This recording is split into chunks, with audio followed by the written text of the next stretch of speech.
पहला निबंध इसमें जो दिया है कि जंगल सभ्यताओं से पहले आते हैं, थोड़ा इस पे चलते हैं हम लोग। जंगल सभ्यताओं से पहले आते हैं और रेगिस्तान उनके बाद आते हैं, ठीक है ना। आपने देखे होंगे कि जो सिविलाइजेशन है, जैसे सिंधु घाटी सभ्यता, जब सड़कें समकोण पे काट रही थी तो ऐसा नहीं था कि पेड़ नहीं थे, जंगल नहीं थे, लेकिन आपके पास पेड़ काटने का हथियार हो चुका था, यानी मजबूत एक हथियार, टिन और तांबा मिला के कांसा बना लिया था।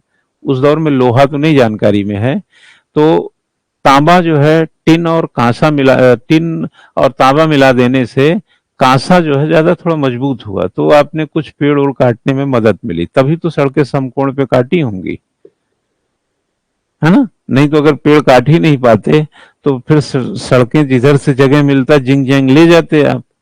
तो ये कह रहा है कि जंगल सभ्यताओं से पहले आते, तो सिंधु घाटी सभ्यता से पहले जंगल ही रहा होगा, और जब सड़कें समकोण पे काटी है ना, तो फिर सभ्यता आ गई, जिसे इंडस सिविलाइजेशन आप कहते हैं।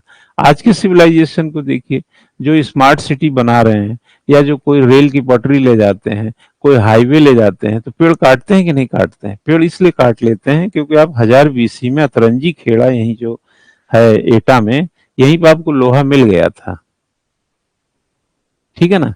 तो जो लोहा आपने पाया हुआ है 3000 साल पहले, जो लोहा मिला आपको, वही लोहा आपको ये हाईवे बनाने में मदद कर रहा है। उसी का सरिया बनाइए, उसी का गाटर बनाइए, उसी से आपको मदद मिले। लोहा मिला ही नहीं होता तो ये व्यवस्था ही नहीं चलती। तो अब धीरे धीरे क्या होता जा रहा है, पहले आप जंगल काटेंगे सभ्यता के लिए, अब बाद में सभ्यताएं क्या होती हैं, नष्ट होती हैं, और जब सभ्यताएं नष्ट होंगी तो क्या बनेगा, रेगिस्तान बनेगा।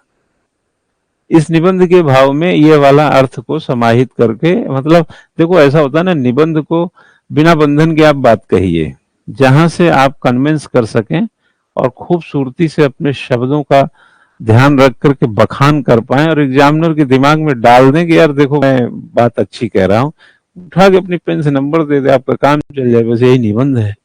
तो एक तो ये समझ गए होंगे इसके कंसेप्ट को।